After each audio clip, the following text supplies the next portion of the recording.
అందరికీ హాయ్ అండి. ఏంటి ఇప్పుడు ఈవిడ తాలింపు వేసి చూపిస్తుంది, ఏం కూర వండుతుంది అనుకుంటున్నారా? కూర అయితే కాదండి, రాత్రి అన్నం మిగిలితే దాన్ని పెరిగేసి కలిపి అట్టి పెట్టాను. తెల్లారి వంట చేసేటప్పుడు అనిపించింది రాత్రి పెరుగన్నం కొంచెం తాలింపు వేసుకుందామా అని. సర్లే అని చెప్పేసి ఆ పెరుగన్నంలో ఉల్లిపాయ పచ్చిమిరపకాయ తరిగి కలిపాను. ఇక తాలింపు పోపులన్నీ మనకు తెలిసిందేగా, పచ్చనిపప్పు, మినపప్పు, జీలకర్ర, ఆవాలు, ఎండుమిర్చి, కరివేపాకు ఇవన్నీ తెలిసిందే కదా. కాకపోతే 4 మిరియాలు అయితే వేశాను. అలా వేసుకొని తింటే అప్పుడప్పుడు చాలా బాగుంటుంది.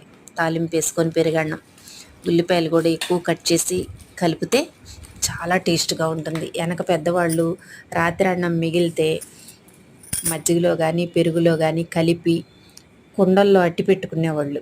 అప్పుడు మట్టి కుండలు ఉండేవి కదా, అట్టి పెట్టుకొని పచ్చిమిరపకాయ, ఉల్లిపాయ నంచుకొని తినేవాళ్ళు. చాలా బాగుండేది. అందుకే వాళ్ళు అప్పుడు అంత ఆరోగ్యంగా ఉన్నారేమో.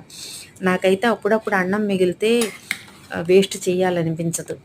అన్నం పరబ్రహ్మ స్వరూపం అన్నారు కదా, మెత్తబడిపోతే ఏం చేయలేం, కానీ మంచిగా ఉంటే మాత్రం దాన్ని వేస్ట్ చేయకుండా ఇలా చేసుకోవచ్చు. లేదా ఎవరైనా ఆకలని వచ్చి అడిగితే మా వాళ్ళకి కొంచెం పెడతాము, అది వేరే విషయం.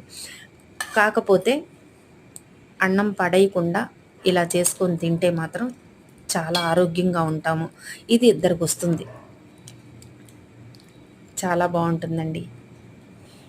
నేను అప్పుడప్పుడు ఇలాగే చేసుకొని తింటాను, నాకు ఇష్టం కూడా ఇలాగా. హెల్త్ పరంగా నేనైతే ఇలాంటివి అప్పుడప్పుడు తింటూ ఉంటాను.